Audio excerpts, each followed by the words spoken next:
ചീനിക്കോട് വില്ലേജിൽ ഒരു അടിപൊളി കുമ്പളങ്ങ പച്ചടി ഉണ്ടാക്കിയാലോ?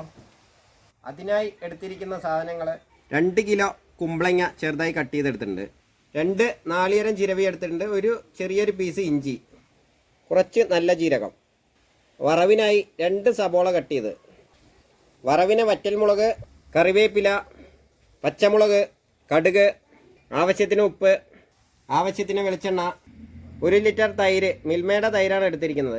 ആദ്യം കുമ്പളങ്ങ ഒന്ന് നല്ലപോലെ കഴുകിയെടുക്കാം. കഴുകിയെടുത്ത കുമ്പളങ്ങ ഉരുളിയിലേക്ക് ഇടാം.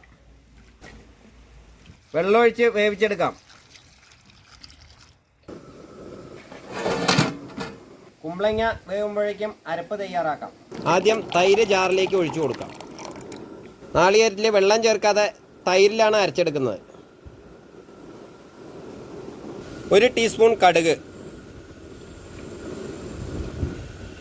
2 പ്രാവശ്യമായിട്ടാണ് അരയ്ക്കുന്നത്, അപ്പോൾ 2 ടീസ്പൂൺ കടുക് ഇടുന്നുണ്ട്. തുറന്നൊന്ന് ഇളക്കി കൊടുക്കാം.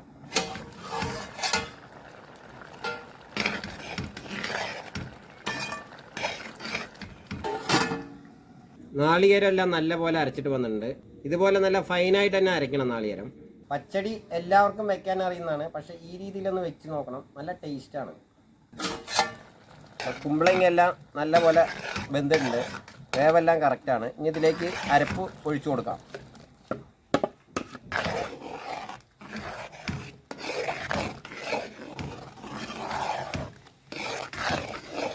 അരപ്പൊഴിച്ച് ജസ്റ്റ് ഒന്ന് തിളച്ചാൽ മതി. അപ്പോൾ പച്ചടി ചൂടായിട്ടുണ്ട്. ഇതിലേക്ക് ആവശ്യമായ ഉപ്പിട്ട് കൊടുക്കാം. 1 ടേബിൾ സ്പൂൺ പഞ്ചസാര കൂടി ഇട്ട് കൊടുക്കുന്നുണ്ട്, അതിലെ പുളിപ്പും ഉപ്പെല്ലാം ബാലൻസ് ചെയ്യാനായിട്ട്.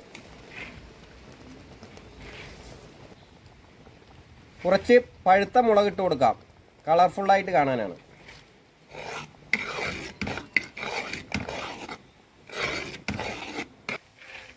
അങ്ങനെ പച്ചടി റെഡി ആയിട്ട് മാറ്റി വയ്ക്കാം. വറവിനായി പാത്രം വെച്ച് കൊടുത്തിട്ടുണ്ട്. വെളിച്ചെണ്ണ ചൂടായിട്ടുണ്ട്. സബോള കട്ട് ചെയ്തിടാം. 2 സബോളയാണ് കട്ട് ചെയ്ത്, ജസ്റ്റ് ഒന്ന് വാട്ടിയെടുക്കാൻ മാത്രമാണത്.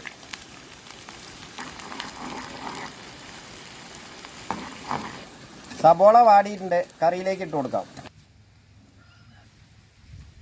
ഇനി ആ വെളിച്ചെണ്ണയിലേക്ക് തന്നെ 10 വറ്റൽമുളക് ഇട്ട് കൊടുക്കാം. കടുക്,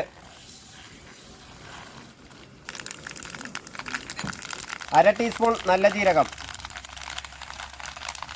10 പച്ചമുളക് കട്ട് ചെയ്ത്,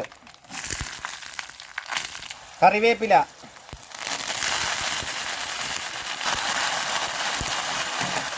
താളിപ്പ് റെഡി ആയിട്ടുണ്ട്. പച്ചടിയിലേക്ക് ഒഴിച്ചു കൊടുക്കാം. അങ്ങനെ അടിപൊളി കുമ്പളങ്ങ പച്ചടി റെഡി ആയിട്ടുണ്ട്. വീഡിയോ കാണുന്നവർ വീഡിയോ ഇഷ്ടപ്പെട്ടാൽ ലൈക്ക് ചെയ്യുക, കമൻറ്റ് ചെയ്യുക, ഷെയർ ചെയ്യുക, സബ്സ്ക്രൈബ് ചെയ്യുക. അപ്പോൾ അടുത്ത വീഡിയോയിൽ കാണുന്നവരെ ബായ്.